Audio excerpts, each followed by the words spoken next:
Hello guys! Welcome back to my channel.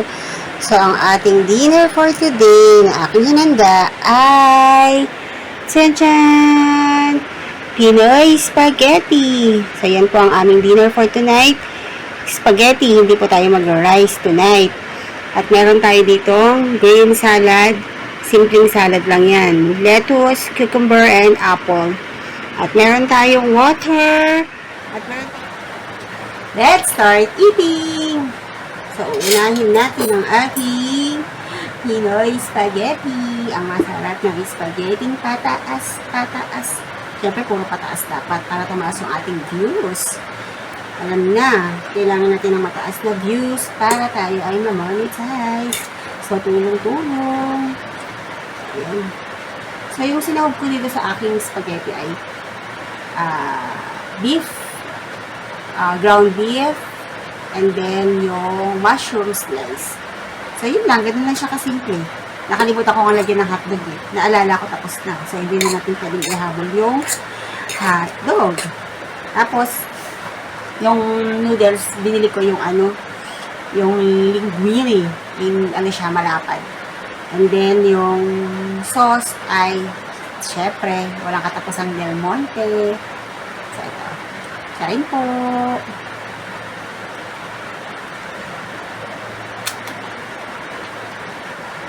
Play na natin yung ating balita. Ano na bang nangyari na sa Pilipinas?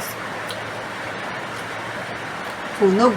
May sunog sa, nasunog yung mall sa Mindanao. Sa Davao. Naku po, nagrambulan.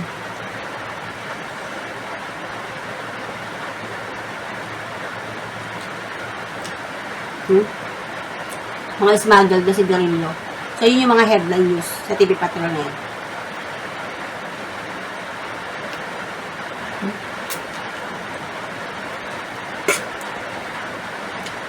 Yung spaghetti ko pala, ano to? Wala kasi Italian. Usually, Italian talaga yung binibili ko na sauce. So, nabili ko Filipino style dahil wala nang mabili na Italian. So, dinigdagan ko na lang siya ng tomato sauce para medyo maging maasim ng kaunti. Kasi ayaw nila ng matamis. So, meron tayo ditong ito yung mushroom and ground beef. Ito yung sunog.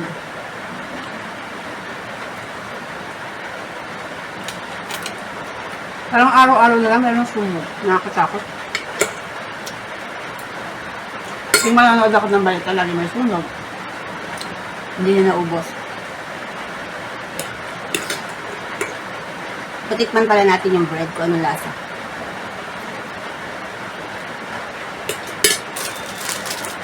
Nakita ko sa Ever eh. Natuwa lang ako kasi kulay black. Yan mo nakalagay fresh roasted bread. Tingnan natin kung anong lasa. Tikman natin. Napili pa talaga. So, kaya tinikpan na ng anak ko, meron na siyang ayan. Isa lang kukunin ko kasi may salad pa ako. Pala natin. Sunog sa Gaisano Mall sa Davao. So, malaking mall yun sa Davao eh. Third alarm na.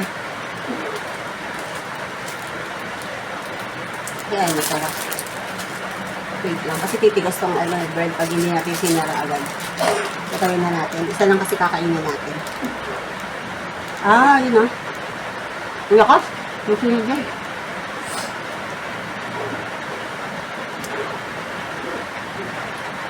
So, dapat talaga bawat bahay.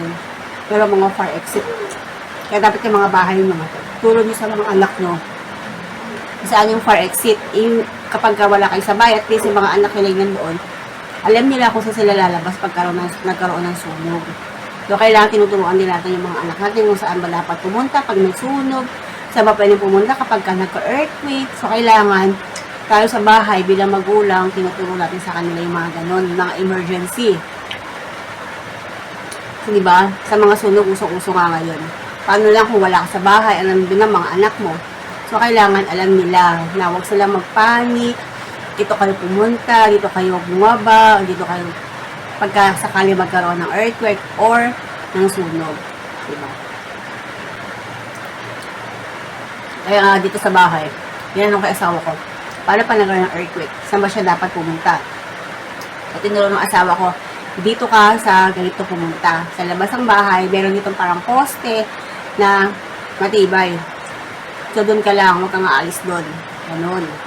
Ano pag may sunog naman, meron kaming fire exit dito. So, doon pupunta kapag ka nagkaroon ng sunog. Kunwari, doon sa malapit sa hagdan, sa kabilang side ka bababa, meron ng hagdanan nila fire exit.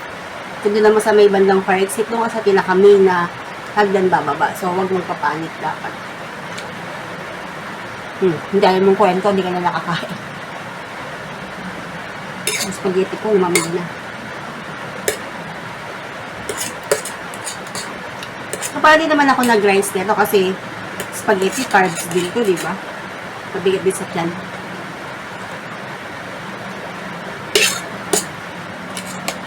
Yung tinapay, parang ano lang din, sliced bread.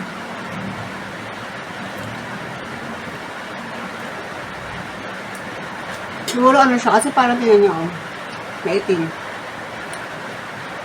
Siguro roasted, inihaw yung outer part niya. Yung giniling ko medyo buo.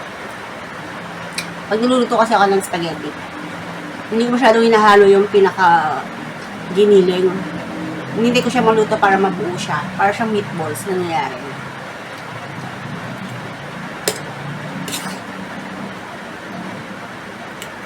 Ang sarap yung spaghetti.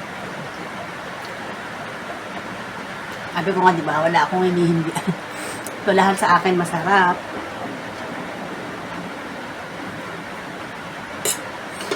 Konti na lang. Maubos na. Sarap eh. Hindi ko na siya nilagyan ng cheese kasi malasa na siya.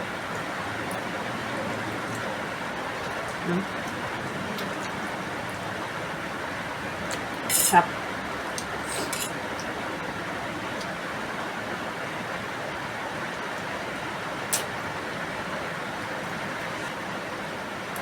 Ano yan?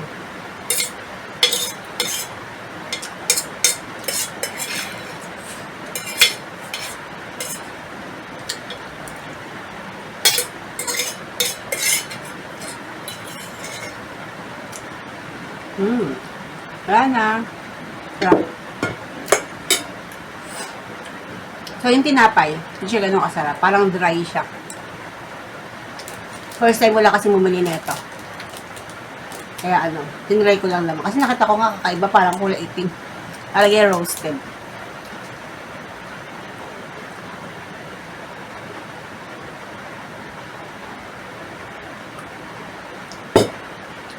So, ito na tayo. Salad. May lettuce, cucumber, tsaka apple. So, meron tayong fruits, tsaka veggies. Sabi mo natin yung atin. Kain po! Sarap.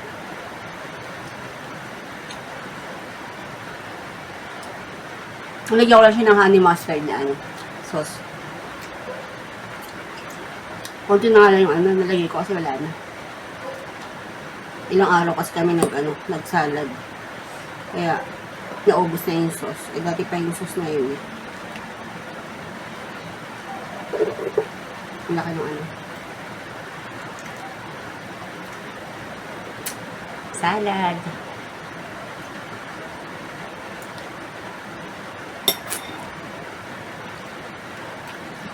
Sarap. Maasin yung honey mustard. Apple.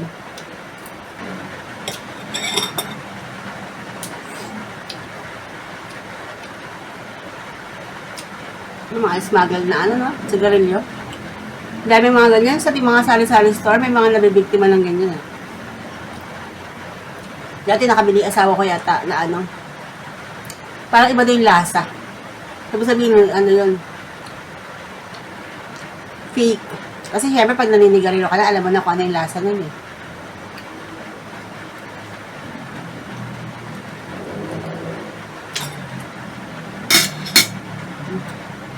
Sarap.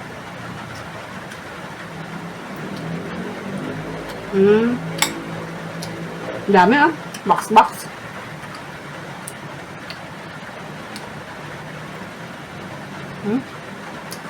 Dami. Dami, so. Mga container van.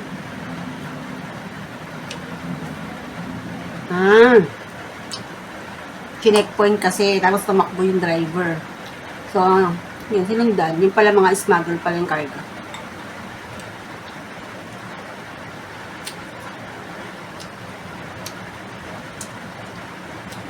Cucumber. So, yung ganitong salad, simpleng salad, pero ma-healthy na. Kasi meron kang fruits na. May gulay.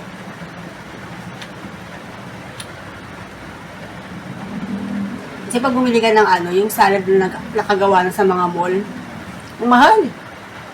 Pag kumain ka, edi ikaw na lang gumawa. So, bumili ka ng dressing. So, meron naman akong dressing na nabibili sa mga supermarket na masarap.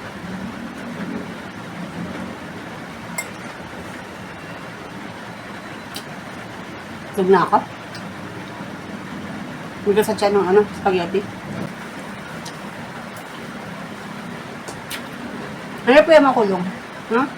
Parang wala ka na talaga yung liberty nawawala na sa'yo talaga. Ang huli pagsisisi. Kahit magsisi na, wala na, nandun na. Kaya nga habang may pagkakataon na magbago yung isang tao, magbago na, diba? Para hindi na humantong sa ganun, makulong ka. Tapos magsisisi ka, wala na. Tapos na. Nangyari na.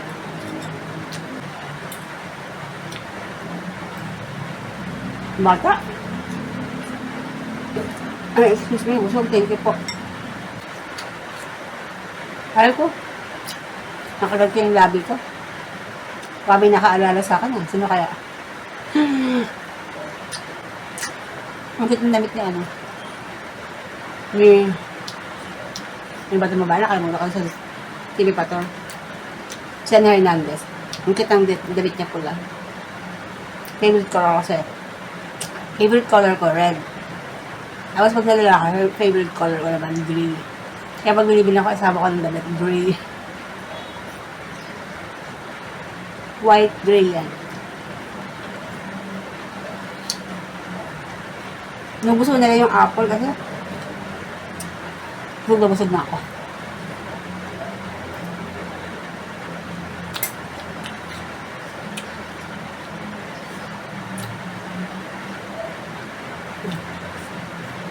May iwan na lang lettuce. Busog na ako. Ayaw ko lang ipilit.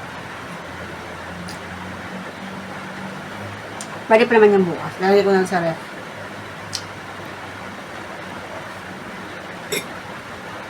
Hindi mo na ako tubig.